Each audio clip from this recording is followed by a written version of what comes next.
I want to bring up another potential blast from the past in terms of news. Melonie, do you have any thoughts on George Santos? Isn't that some like crazy? Oh, is he saying he's not suicidal now? Wait, Yes.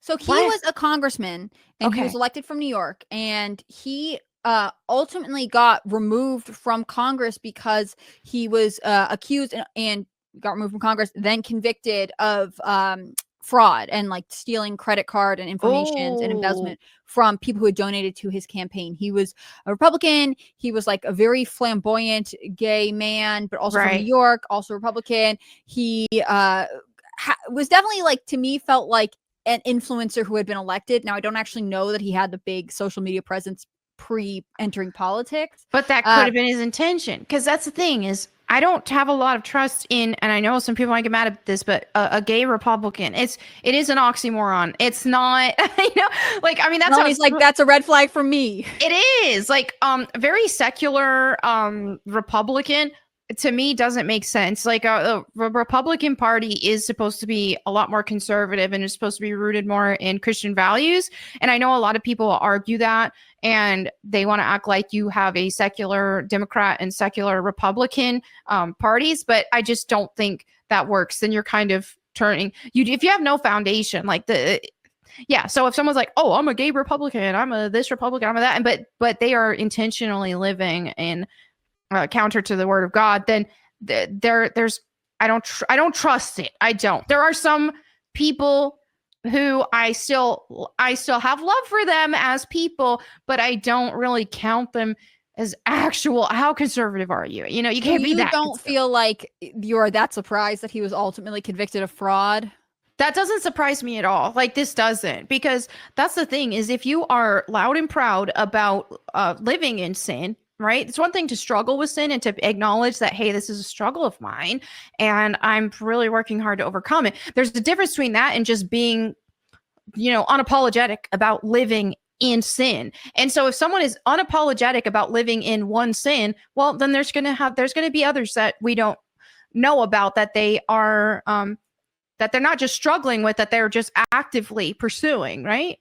Yeah, that's interesting. I mean, isn't that what people say about people who are morbidly obese? Like, if you don't have self control in that area, that possibly that trait bleeds into other aspects of your life. I do agree with that as well. I think that yeah, that it someone's outside that is going to reflect their inside in a lot of ways. And so if somebody is morbidly obese, and that means that there is some, it could be trauma, it could be just a lack of self-control and a lack of responsibility. And so if they're demonstrating that with their own body, right, which is precious to us, we only get one body. And so if that is being so neglected to that point to where your health is really suffering, well then you're gonna see that seep in other Mhm. elements of your Yeah, life as well. I agree with that. I think Yeah. that's true. So, George Santos is reporting to prison. So he was convicted, and it's now time for him to serve his 7-year sentence. He put up this post on X. He said, "I'm headed to prison, folks. I need to make you hear this loud and clear. I am not." Can I say the S word on the I think internet? on a stream, I think I'm maybe. not interested in unaliving myself. If I lose the stream for Jeremy, I'm really gonna never be back. I'm not depressed. I have no intentions of harming myself, and I will not engage in any sexual activity while I'm in there. Oh, bet Uh, you want to bet? good to know. If anything comes out to suggest, Oh, she froze. Nah, he's gonna be. Well, I don't know what part of prison he's gonna be put into. So I'm just gonna say, well, he says the statistics around what happens to gay men in Bureau of Prison Custody are horrifying, and exactly why I'm putting this out there now. So if something does happen, there's no confusion. I did not take myself off the earth. well, I this have is seen other journalists who are about to break big stories put out statements being like, I want to be really clear. I am not right. interested in self-harm or whatever else. Sometimes it reads a little like as if you're trying to drum up See, excitement.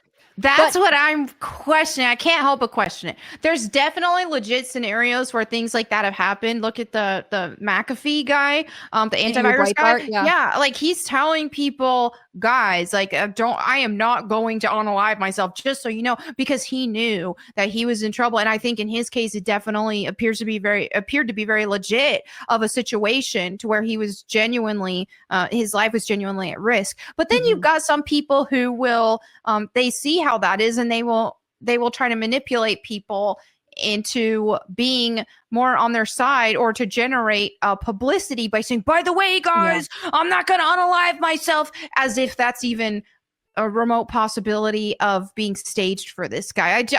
I personally don't think that he's important enough to have any big entities try to end his life and pretend like that he did it himself. I don't think that's the case. So this is my first impression anyway, and that's what it's giving in this situation. But do you think this statement is at all hoping that like LGBTQ entities will potentially support him or talk about him? Because it is interesting. He's saying the statistics around what happens to gay men in prison of pure custody are horrifying, like as if this is now a issue that you should draw attention to as a cause. And there are a lot of really interesting things you can talk about with prison. I actually think that there are probably some really good reporters and people who are leading on the issue of prison reform, or at least making prison a more effective system. But it almost seems like he is looking for some sort of advocacy group to keep a close eye on him and make sure he's getting right. I think so, and I think he's looking for some sort of attention in that. But the thing is him trying to get sympathy for living a gay lifestyle. That's just, dude, he's already burned a lot of bridges with the actual gay community, because they will ostracize people if they are Republican or if they vote for Trump. So he's already made a lot of them mad. So trying to pull the gay card in this situation for pity doesn't quite work the same with conservative people and Republican voters. Like I said, there's still the whole big tent strategy is a thing, and there still are some secular people within the Republican Party. But for the most part, when you think Republican and conservative, the values do lean more Christian. And so if he's trying to appeal to people and get some sympathy points for living a gay lifestyle, it's probably not going to work that well. Do you think, and this is complete speculation, that he'll serve? He's pretty young. I think he's in his mid 30s, I believe. Do you think that he'll come out as some sort of prison reform activist when he has served his time? Because you can't. Let me see if I remember. If he's been convicted of a felony, he cannot run for most state offices, but I think he actually still can. Maybe Jack can correct me if I'm wrong here. I believe you still can run for federal office. So hypothetically, he could come back to Congress, I believe. I'm not totally sure. Well, I think that what this guy really needs is an actual come to Jesus moment, and he needs actual accountability, and to say, hey, you know what?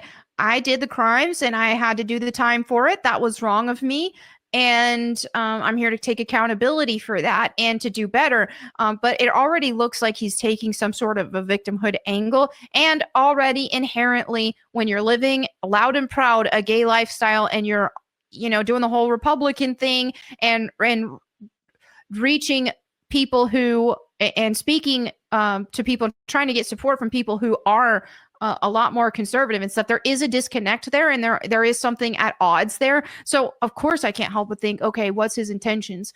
Are they really that good? And is this guy genuine? Actually genuine? Yeah, exactly. And so you never know. After this, he could be thinking, oh, what's my next step? What do I do now to get some clout and to get some admiration? And because some people are addicted to that, and the left kind of made fun of him because when he left office, he immediately launched his Cameo career, and kind of funny, like he's a little bit notorious. He's doing whatever he needs to do. You lose your income. On the other hand, like he always reminded me of like an influencer. Now we know that there are a lot of young people who do want to be an influencer. His win, from what I remember in New York, was because he won. He's from Long Island.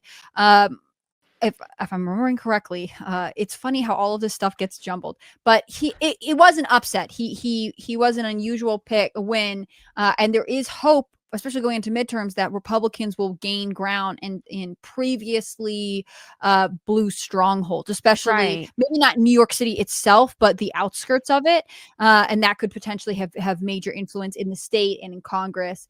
And in some ways, I feel like I would love to interview someone from the Republican Party in his district to see how they feel Santos has impacted them long term. Because again, it's not like he got arrested for something unrelated to politics. It was fraud related to his fundraising for his political campaign.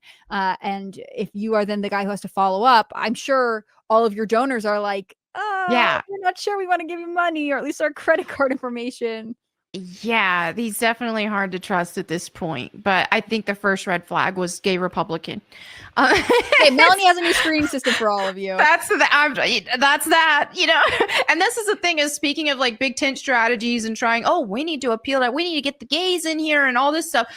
I think the reason why we have seen a shift has not been because of big tent and trying to appeal to the degeneracies of the world and trying to get people like that into the party. What helped was that people saw what the degeneracies was actually doing to society. And they said, wait a minute, look at what happened after gay marriage was legalized, after all of these pride parades, after these transgender movement. Now children are getting mutilated. It's like, well, wait, instead of trying to say, hey, everybody who's in these degenerate movements, come join us. Instead of saying that, say, look, these movements are wrong, and we want you guys to get out of it because we care about you and we want you to live a better life. And most importantly, we want society to be functioning and healthy.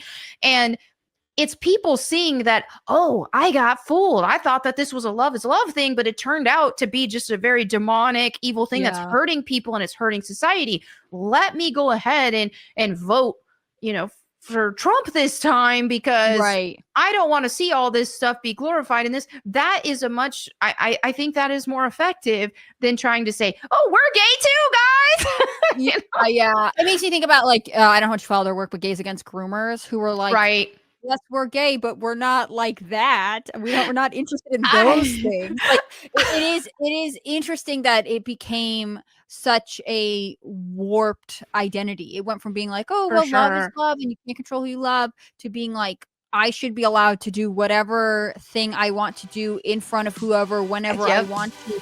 Otherwise, you are somehow harming me.